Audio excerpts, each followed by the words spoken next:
So, how to manifest anything? And disclaimer is, this is not just to be heard and forgotten. This has to be practiced and lived.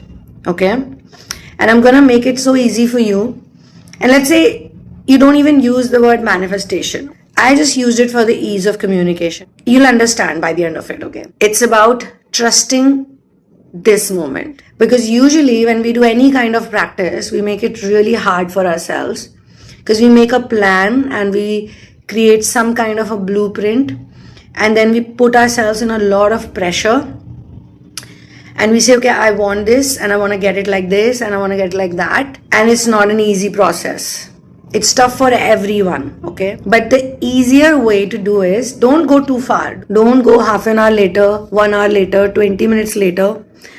Just stick to this here and now. Is it in the nature to question what's there? So clean the spots, join the dots. What's the big deal in dying when living is denied? We love, we live, we die, say goodbye. We work, we slog for lessons on life. We make, we break through struggles and strife. We stumble to get this one thing all right in the here and now. It's perfectly fine. If you believe that right now everything is okay and you trust this moment, only this moment, universe doesn't want you to think for such a long time. Like, universe is any which way saying there's no past and there's no future, there's only here and now.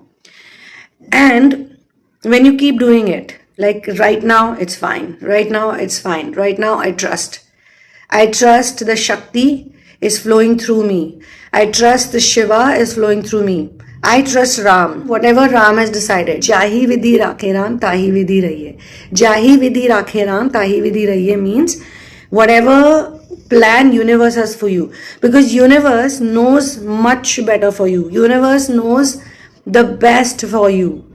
We don't know. Trust me, I don't know. You don't know. Nobody knows. Let's say you're in the middle of feeling bad. And I think these things actually come to people at the right time. This knowledge or this information that I'm giving to you, it comes to people at the perfect time when they do not want to suffer anymore. When you're sick and tired of suffering, when you're sick and tired of feeling bad, when you're sick and tired of being controlled by your fears and your insecurities. We don't trust the life inside of us. And we all need to literally stop trusting the fear and doubts. Instead, trust this moment, trust the process, trust life, and just believe that in the here and now, everything is fine.